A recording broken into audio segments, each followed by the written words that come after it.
நினைத்தாலே இனிக்கும். வணக்கம், நான் சிம்மரசிங். இது நினைத்தாலே இனிக்கும். 1980 ஒரு டைரக்டர் தமிழ் சினிமாவுக்கு புதுசாக வர்றாரு. இன்னைக்கு வரைக்கும் பண்டைய கிளப்பிட்டு இருக்கக்கூடிய டைரக்டர் டி ராஜேந்தர். அவருடைய முதல் படம் ஒருதலை ராகம். இந்த படம் 1980 ரிலீஸ் ஆகுது.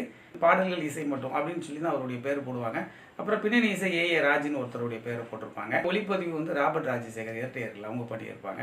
படத்துடைய ஒன்லைன் என்ன அப்படின்னா, கல்லூரியில் படிக்கக்கூடிய காதலர்கள், காதலன் தன்னோட காதலை ஒரு சந்தர்ப்பத்தை சொல்லிடுறாரு. இந்த காதலி எப்போ அதை ஏற்றுக்கிட்டு தன்னுடைய காதலை சொன்னாங்க அப்படிங்கிறது தான்.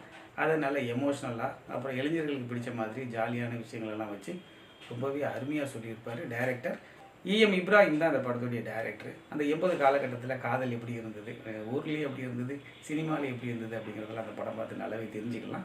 அவங்க ரொம்ப கண்ணியமான காதலாக இருக்கும். இந்த கதாநாயகிக்கான அந்த காதல் பகுதி எல்லாமே. சங்கர் அவர் தான் ஹீரோவாக நடிச்சிருப்பார். ரூபா அவங்க ஹீரோயினாக நடிச்சிருப்பாங்க. அவங்களுக்கு தோழியாக உஷா வருவாங்க. சந்திரசேகர் தண்ணி அடிச்சுட்டே வர மாதிரி அவருடைய கேரக்டர் டிசைன் பண்ணியிருப்பாங்க. மாயவரம் அங்கே தான் கதை நடக்குது. ஸோ ட்ரெயின் அதுவும் ஒரு கேரக்டராகவே இந்த படம் முழுக்க பயணிக்கும். இந்த கதாநாயகி ஒரு முதல் பார்வையிலேயே காதலை பரிமாறிக்குவாங்க. அந்த பொண்ணு வந்து படம் முழுக்கவே ஒரு குழப்ப மனநிலையிலேயே இருப்பாங்க. ஒரு சந்தர்ப்பத்தில் கதாநாயகனை பார்த்து காதல் ஜாலியை காட்டுறது, கண்களால் பேசுறது, இந்த மாதிரியெல்லாம் அவங்க பண்ணுவாங்க. ஒரு சந்தர்ப்பத்தில் அந்த ஊரார் பேசுறது, வீட்டில் அம்மா திட்டுறது, இந்த மாதிரியான ஒரு சூழலில் அடுத்த நாளே அவரை பார்க்காத மாதிரி போகிறது, அவரை ரிஜெக்ட் பண்ணுறது, இந்த மாதிரி அவங்களுடைய கேரக்டர் டிசைன் பண்ணியிருப்பாங்க. கதாநாயகன் வந்து படம் முழுக்கவே அந்த பொண்ணை நல்லாவே நேசிப்பார். கதாநாயகி தொந்தரவு பண்ணுறது, இந்த மாதிரியாக அவருடைய கேரக்டர் இருக்கும். ஆனால் கிளைமேக்ஸில் அந்த நண்பர்கள்லாம் பிரியக்கூடிய ஒரு சந்தர்ப்பத்தில் அவர் ரொம்பவே ஃபீல் பண்ணி பேசுகிறதுன்னு சொல்லிட்டு அந்த கேரக்டருக்கு ஒரு ஆர்க் இருக்கும். அது ரொம்ப நல்லா இருக்கும். இப்படி எல்லாருடைய கேரக்டருமே ரொம்ப நல்லா டிசைன் செய்யப்பட்டிருக்கும்.